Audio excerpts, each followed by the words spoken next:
और उस बुद्धा को भी प्रणाम जो मेरे साथी रहे हैं, श्री श्याम सुंदर जी, सम्मानित स्टाफ और प्यारे बच्चों, जिस जगह आप बैठे हो कभी ऐसी उजाड़ जगह थी जहां लोग आना भी पसंद नहीं करते। मुझे अच्छी तरह से याद है क्योंकि हमारे मोहल्ले और खेत का रास्ता यही था। इतने गहरे गड्ढे और कीकर, बियाबान जंगल की कहानी और कचरे के ढेर इधर से उधर।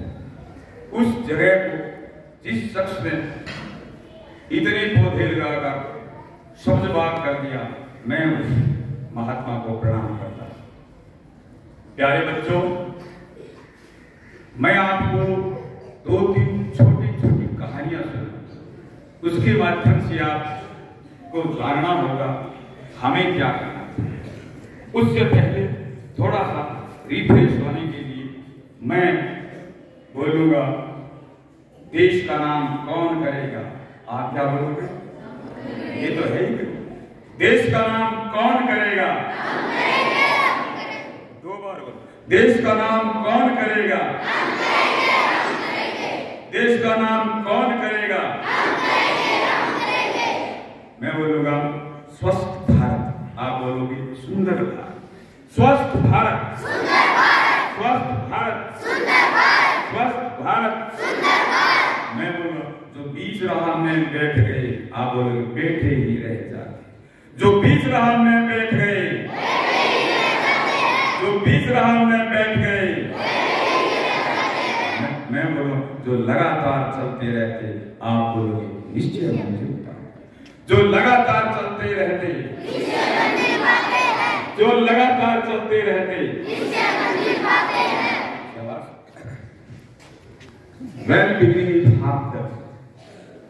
किसी भी कार्य की शुरुआत भली प्रकार से हो जाती है तो ऐसा समझो वो उसी समय आधा काम तो हो ही गया। प्यारे बच्चों, मैं आपको एक पहली छोटी सी कहानी सुना। एथेंस और स्पार्टा के बीच युद्ध हो गया, भयंकर युद्ध हुआ। उस जमाने बहुत ज्यादा मार काट हुआ करती थी और अमानुषिक दंड दिए जाते थे। स्पार्टा जीत गया, एथेंस हार गया। यद्यपि एथेंस बहुत बड़ा संस्कृति का केंद्र है, लेकिन कई बार सुविधाएं हमारे लिए दुविधा हो जाती है, इसलिए हार गया। वहां के राजा ने कहा कि हमारे हारे हुए सैनिकों को क्या दंड दिया जाए, तो वहां पर चाहे सूखे कुएं या कुएं खोदी। सेनानायक को कहा, सेनानायक जी श्रीमान, इन सबको हारे हुए सैनिकों को, दुश्मन के सैनिकों मेरे सामने प्रस्तुत करो, हाजिर। फिर फैसला यह हुआ कि इन सभी को कुएं में डाल दो, सूखे कुएं में डाल दो, पानी वाले में नहीं, सूखे कुएं में डाल दो। ऐसा ही किया गया। मैं कल को चेक करूंगा कि आपने ऐसा किया है या नहीं। दूसरे दिन वो गया जहां कुएं और कुएं बनी हुई थी। उन कुओं में से एक कुएं से बड़ी ही मधुर गीत गाने की आवाज आ रही। देखो कैसा संभव है, मौत से बड़ा दंड नहीं, फिर भी कोई अपनी मस्ती से गा रहा है। सैनिकों, इसको बाहर निकालो। उसे बाहर निकाला, कहा गीत गा रहे थे? हाँ जी, मैं गीत गा रहा था। अब गा के सुनाओ। उसने, ये तो मेरी मौत है, मैं आपके कहने से क्यों गाऊं? ये तो मैं मेरे कुएं के अंदर ही मस्ती से था, कुएं के अंदर ही मस्ती से। हाँ, क्या आप दूसरे सैनिक भी ऐसा गीत जानते हैं? जी मेरा हर सैनिक गायक है। क्या बात करते हो? सभी को निकालो। सभी को बाहर निकाला गया। अब गाओगे? हाँ, मैं मेरे सैनिकों के साथ अब मैं गाऊंगा मस्ती सीखा। उसने गीत गाया था गजब का। राजा प्रभावित हो गया और कहा सभी को क्षमा है। प्यारे विद्यार्थियों, हम संगीतकार हो सकते हैं, चित्रकार हो सकते हैं, स्तपत्यकला के जानकार हो सकते हैं, अच्छे इंजीनियर, डॉक्टर, पत्रकार, अधिकारी, कर्मचारी, न्यायाधीश न जाने क्या से क्या बन जाते। आपको सुनकर के आश्चर्य होगा कि मैं मेरे जमाने में मेरे परिवार से एक ही पढ़ा लिखा, मुझे 32 भाई बहनों में काका ताऊ के जितने भी थे 32 भाई बहन थे उस जमाने में, मुझे अकेले को ही स्कूल भेजा गया। आप पता करना इस बात का। और मैंने इतनी पढ़ाई कर दी उस जमाने की, नेट तक, उस जमाने में कोई नेट नहीं था बोले एजुकेशन के लिए, लेकिन मैं वहां तक पहुंच गया। लेकिन दूरदृष्टि, पक्का इरादा, दृढ़ निश्चय। स्वामी विवेकानंद कहते हैं आपके भूखे में कितनी ताकत है, यह तो किसी दुश्मन प्रहार करने के बाद ही पता लगेगा। जब तक आपने प्रहार ही नहीं किया आप में कितनी ताकत है क्या पता लगेगा। वही ये बात कहते हैं, अगर आपका दृढ़ निश्चय है तो अकेले चल दो, उस दूरी पे जाने के बाद पीछे मुड़कर देखो ये तो लोग आपका सहयोग करने के लिए भीड़ के रूप में आएंगे। भीड़ के पास भूल होती है, नेतृत्व नहीं, भीड़ का नेतृत्व करने वाला चाहिए। तो इस कहानी से ये स्पष्ट होता है कि योग्यता हर किसी के अंदर कूट कूट कर भरी हुई थी, और हम लोगों के पास इसलिए बच्चों को भेजा जाता है ताकि उसको तराश दे। दूसरा उदाहरण है कि गुरु गोविंद सिंह यमुना नदी के किनारे बड़े चिंतामग्न बैठे। वो समय ऐसा था जहां इतिहास में बड़ी उथल पुथल मच गई, क्राइसिस एज था, संकट का काल था। ऐसे मौके पर आराम से वो बैठे हुए हैं एक झाड़ी के पास और सूखी रोटी खा रहे। आदमी को जीने के लिए बहुत ज्यादा आवश्यकता नहीं है भोजन की, वो सूखी रोटियां खा रहे थे। इतने में उनका एक शिष्य रघुनाथ आ गया, बड़ा पैसे वाला था। उसने आकर कहा गुरुदेव आप सूखी रोटी खा रहे? हाँ मैं यही खा रहा हूं संकट के समय। रघुनाथ ने अपने चांदी के कड़े निकाल करके गुरु जी को भेंट किया। गुरु ने एक बार देखा, फिर रघुनाथ की तरफ देखा, फिर दोनों कड़ों को झाड़ी पास की झाड़ी में फेंक दिया। तो उन्होंने कहा क्षमा कीजिए महाराज, मुझे लगता है कि मैंने जो दिया है वो अपर्याप्त, आप कहो तो मैं मेरे खजाने से बहुत सारी पूर्तियां वो कर सकता हूं। उन्होंने कहा नहीं रघुनाथ, मुझे धन नहीं, धन से पहले समर्पित व्यक्ति चाहिए, जिसका समर्पण भाव, जिस काम के लिए हम प्रतिबद्ध है, जिस काम के लिए हम मुकर्रर है, उस काम को बड़े इत्मीनान से कर जाओ। शक्ति का ह्रास नहीं होता, मैं का बंटवारा हो जाता है, और उसका फायदा ऊर्जा के रूप में विद्यार्थियों से मिलता है, सैनिकों से मिलता है, देशवासियों से मिलता है। बात उसकी समझ में आई। रघुनाथ अपने शहर या नगर जो भी था उसमें गया और मुख्य मुख्य आदमियों को ला करके उनको चरणों में झुकाया। गुरुदेव ये रहे इतने सारे लोग, आप क्या काम उन्हें देना चाहते हैं, वो काम करने के लिए तत्पर है। और ऐसा ही हुआ। विद्यार्थियों, हम लोगों में समर्पण भाव जरूरी। हम चाहे कोई परीक्षा दे, परीक्षा एक ऐसा हुआ बहुत गजब का, जो परीक्षा दे दे, मान लो कल 8 तारीख को परीक्षा है, तो विद्यार्थियों को अभी भी स्वप्न आने लगे कि ये भी याद नहीं है, ये भी याद नहीं है, ये भी याद नहीं है, ये सारणी नहीं है, ये टेंस नहीं है, ये सूत्र नहीं है, ये चार्ट नहीं है, ये नक्शा याद नहीं है। लेकिन अगर लगातार आपकी चेष्टा है तो मस्तिष्क में वो की वो चीजें छप जाती है और अपने आप स्वतः ही परीक्षा कक्ष में याद आने लगेगा। आपको चाहिए मैंने ये भी काम किया, ये भी कर लिया, ये भी याद है, ये भी याद है, ये भी याद है, ये भी याद, तब जाकर के हम उन चीजों को आगे एक्सप्रेस कर सकते हैं, व्याख्या कर सकते हैं।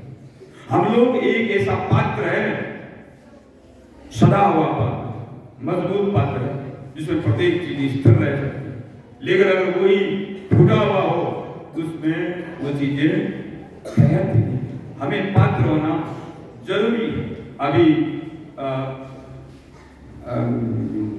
बच्चियों ने गीत गाया, एक और हमारी दूसरी बच्ची थी उसने भी बताया, तो उसमें यही बात गई, माता पिता गुरु और प्रभु, इन चारों की कृपा के बिना हम जो हमारे में ऊर्जा है उसका सही ढंग से उपयोग नहीं कर सकते। सिर्फ उनकी कृपा ही क्यों, कृपा प्राप्त करने के लिए हमें पात्र होना जरूरी है। व्यक्ति को हार और जीत में बड़ा फासला बहुत कम होता है। एक जीत जाता है, एक हार जाता है। प्रसिद्ध मुक्केबाज मोहम्मद अली से पूछा गया कि आपने ये अब की बार अपने नाम कर लिया है तमगा, तो कितनी मेहनत की। रिंग में जाते हैं तो 2 मिनट या 3 मिनट या 5 मिनट का ही मामला होता है, लेकिन उसके पीछे उसका अभ्यास है वो मतलब कई सदियों तक का रहता है। सदियों नहीं, सॉरी, दशक का रहता है। दशक, कोई 20 साल, किसी ने 15 साल, ऐसा। पिकासो के पास एक महिला गई और उसने कहा कि मैं पसंद चित्रकार था पिकासो, तो जाकर के कहा कि सर मैं बहुत ही गरीब हूँ, अबला हूँ, मेरे पास कोई कुछ नहीं है, अगर आपकी कृपा हो जाए तो कुछ आप कोई पेंटिंग मुझे बना के दे ताकि मैं मार्केट में बेच करके उससे कुछ पैसे प्राप्त करूँ। क्योंकि पिकासो का नाम बिकता था, तो उसमें उन्होंने ब्रश लेकर के कैनवास पर कुछ न कुछ ऐसी टेढ़ी मेढ़ी लकीरें लगा दी और नीचे पिकासो लिख दिया। वो तुरंत ही उसे लेकर के मार्केट में गई तो इतनी रकम मिली कि अपने उसका काम उस समय का तो पूरा का पूरा हो ही गया। फिर वो 1 साल बाद पुनः आई कि सर मुझे दूसरी पेंटिंग भी बना दो तो मेरी गरीबी दूर हो जाए, तन्हाई दूर हो जाए। आपको तो मात्र 9 सेकंड ही लगे थे चित्र बनाने में।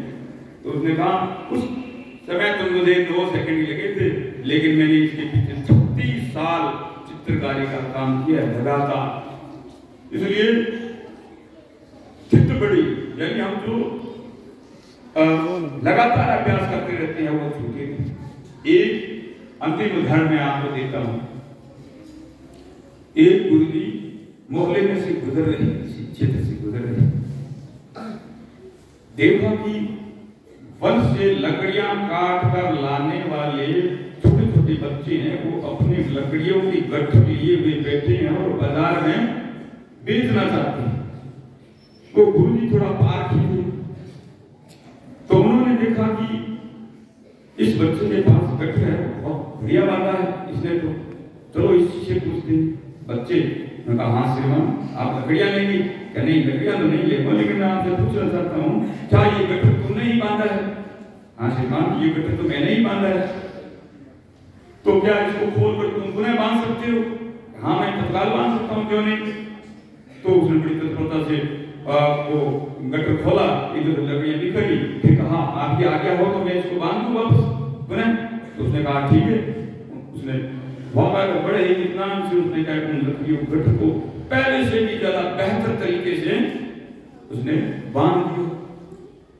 बच्चों वो ही आगे जाकर बच्चा है पाइथागोरस के नाम से प्रसिद्ध हुआ, जो बहुत अच्छा गणितज्ञ जिसको हम पढ़ते हैं। अंग्रेजी के प्रसिद्ध ड्रामेटिस्ट विलियम शेक्सपियर बोला 7 स्टेज ऑफ लाइफ, आपने गुरुजी जी पढ़ी होगी, एक कविता का नाम है 7 स्टेजेस ऑफ लाइफ, जीवन की 7 सीढ़ियां। तो उसमें वो कहते हैं the world is a stage, man and women are merely player, they play their role and went away.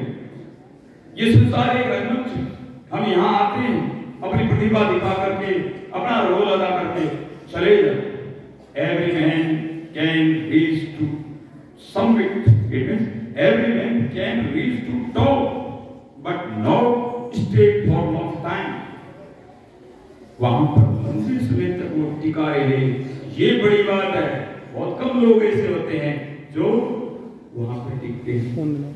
अंत में मैं आप सब लोगों को बता दूं, मैं एक जैसा कि मेरे बारे में कहा है ऐसा कुछ नहीं है, मैं एक साधारण आदमी हूँ, मैं साधारण ही रहना चाहता हूँ। मेरा स्वभाव, मेरा खाना पीना, मेरा उठना बैठना, ये मतलब क्या है, जैसे मजदूर ऐसा, और मैं इसी में मस्त रहना चाहता हूँ।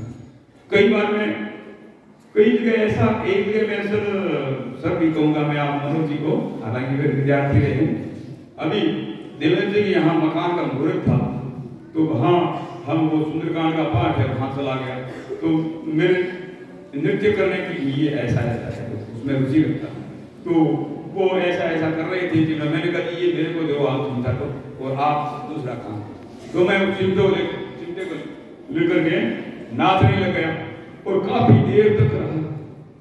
तो फिर उन्होंने पूछा कि आप थके नहीं? मैंने कहा कि क्यों? कि यार इतनी देर में थक जाता है आदमी। आपको कैसा महसूस हुआ? मैंने कहा जब मैं मेरे लिए नाच रहा था मैं कैसे थकूंगा भाई, मैं आपके लिए नाचूं, आपके लिए गाऊं, आपके लिए चित्र बनाऊं, आपके लिए कुछ करूं तो थक सकता हूं। व्यक्ति दूसरे के लिए काम करे तो थकाऊंगा,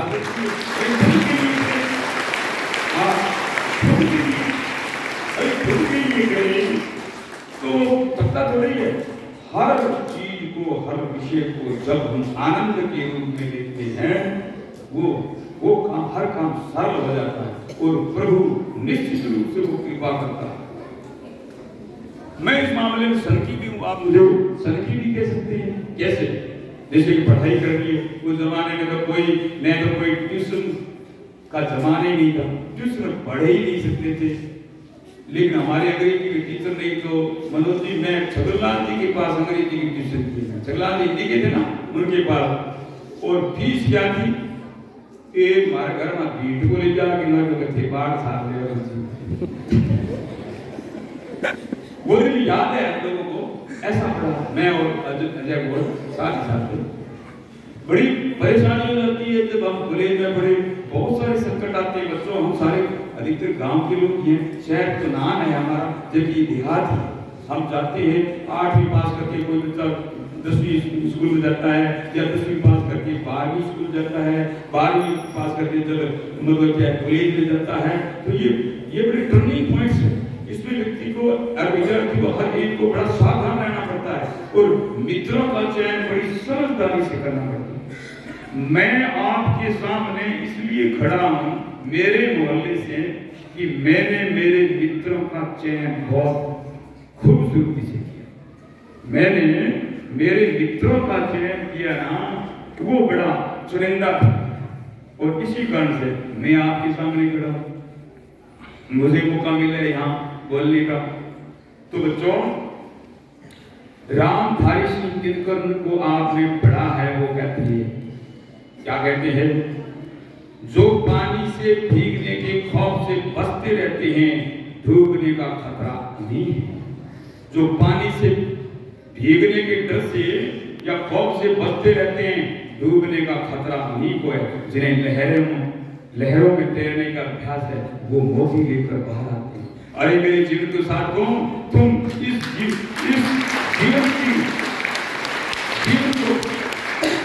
जीवन के रस को दोनों हाथों से निचोड़ो, क्यों रस की निर्झरनी तुम्हारे बाहें ही बह सकती है। मेरे जीवन के साथ को तुम निचली दाल का फूल तोड़कर क्यों जा रहे हो? ये ऊपर लगी पनगी पर आम, पका हुआ आम किसके लिए? थोड़ा और प्रयास करो ताकि आपको वो आम प्राप्त हो जाए। वो कहते हैं यह अरण्य झुरमुट जो काटे अपनी राह बना ले, यह अरण्य झुरमुट जो काटे अपनी राह बना ले। मैं कृतदास नहीं किसी का, जो चाहे अपना ले। जीवन उनका नहीं युधिष्ठिर जो जीवन से डरते, जीवन उनका नहीं युधिष्ठिर जो जीवन से डरते हैं। यह उनका जो चरण निर्भय होकर करते हैं, जो चरण निर्भय होकर। अंत में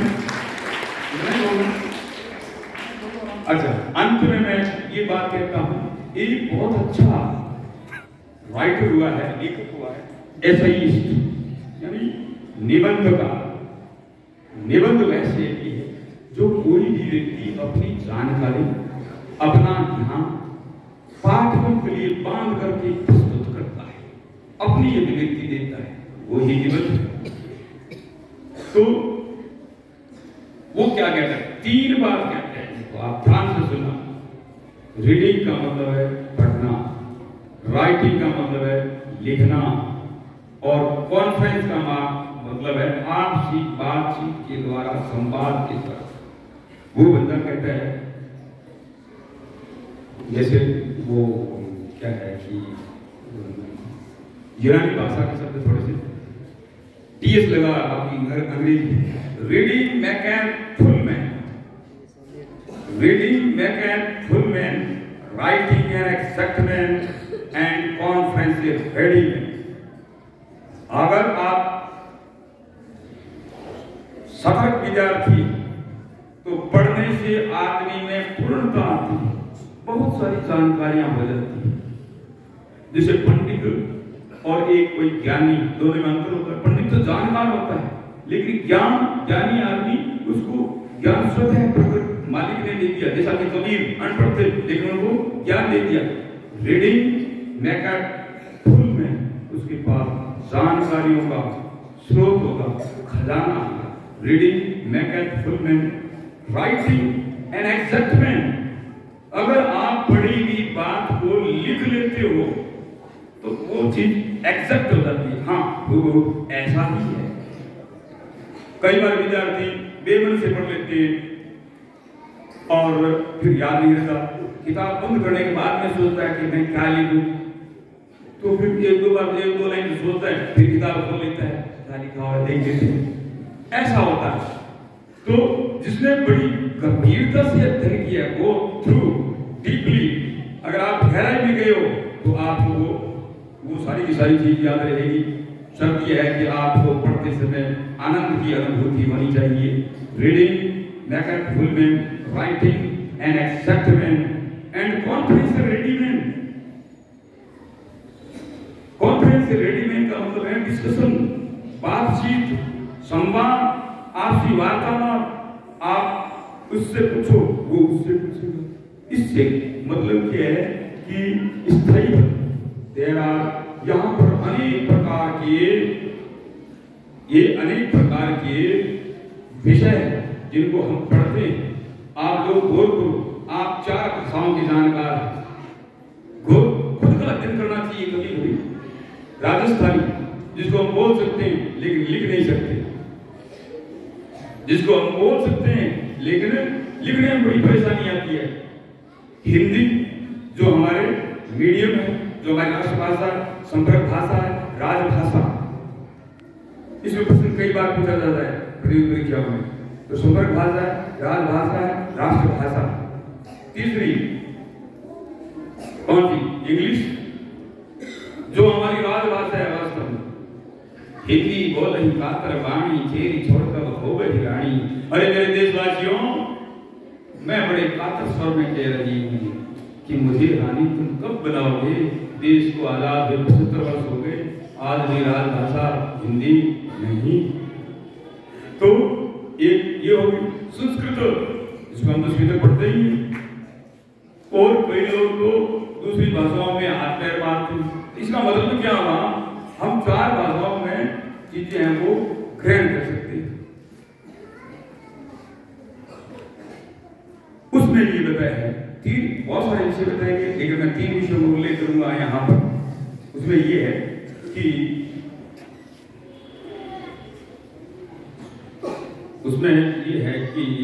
हिस्ट्री मेक मैन वाइज, इतिहास आदमी को बुद्धिमान बनाती है। भले ही मुझे कहे कोई भी मुर्दे उखाड़ना फलाना, ऐसा जल्दी से सच्चाई नहीं है। इतिहास भी तथ्यों पर आधारित होता है, वही इतिहास होता है, बाकी सारी बकवास है। History make man wise, mathematics subtle, subtle, यानी आपको जो मैथ का विद्यार्थी होगा, टीचर होगा, वो बहुत ही चतुर और शार होगा। एंड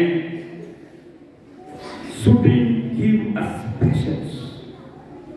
अगर आप निशानेबाजी में रुचि रखते हैं तो निशानेबाजी के लिए तो बहुत ही धैर्यशाली होना पड़ता है, अन्यथा आपने बंदूक को ऐसे किया है और यू अंतिम सिरे पर यू है और थोड़ा सा ही ऐसा करके चूक दिल ध्यान करके निशाना मारना पड़ता है।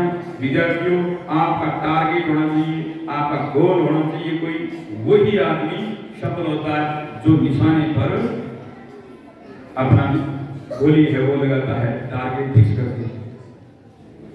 एक दिन मैंने पढ़ा यहाँ की 3 प्रकार की किताबें होती है, पुस्तकें होती है। There are 3 category of books. क्या कैसे? Some books are to be tested.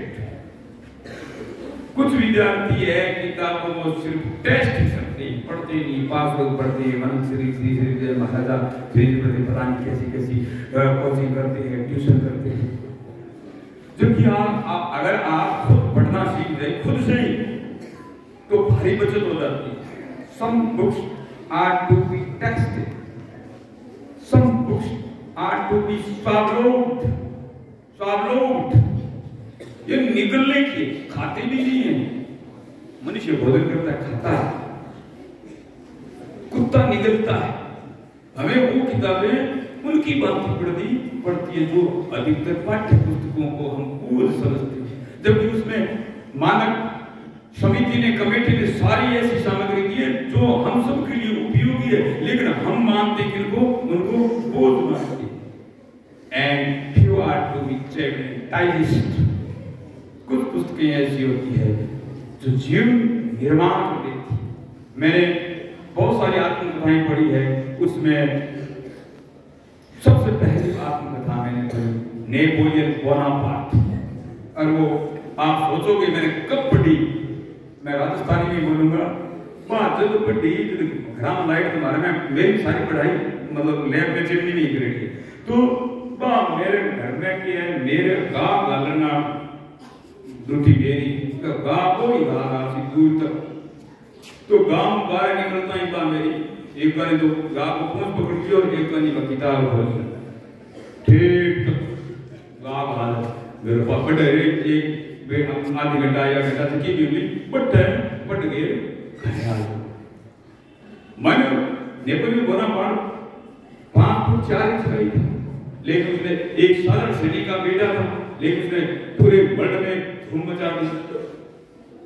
उसने जब फ्रांस का वो मतलब क्या है प्रमुख बना, उसने उसका यही कथन था, मैंने फ्रांस के राज मुकुट को धूल में पड़े हुए देखा और उसे तलवार की नोक से मेरे सिर पर धारण कर लिया, क्योंकि मुझे दूसरे की सहायता की कोई जरूरत ही नहीं थी।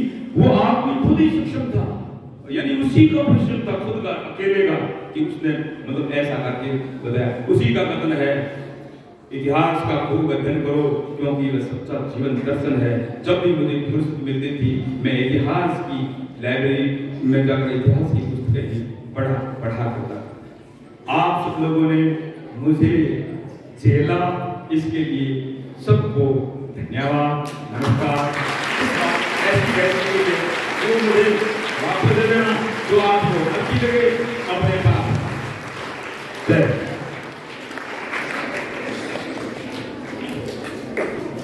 धन्यवाद सर। सबसे पहले तो जैसा कि हमने पहले बात की थी कि सर से एक बार जुड़ जाते हैं तो पता नहीं चलेगा कि टाइम कब निकल जाए, और ऐसा ही आपने देखा होगा कितने टाइम आपने सुना पता ही नहीं, बस एकदम अपने कंसंट्रेट होकर सर को सुन रहे हैं। तो बहुत अच्छी अच्छी बातें बताई सर ने, आपने एक सीक्वेंस बनाई होगी कि क्या क्या बातें बताई सर ने। सबसे पहले सर ने एक बात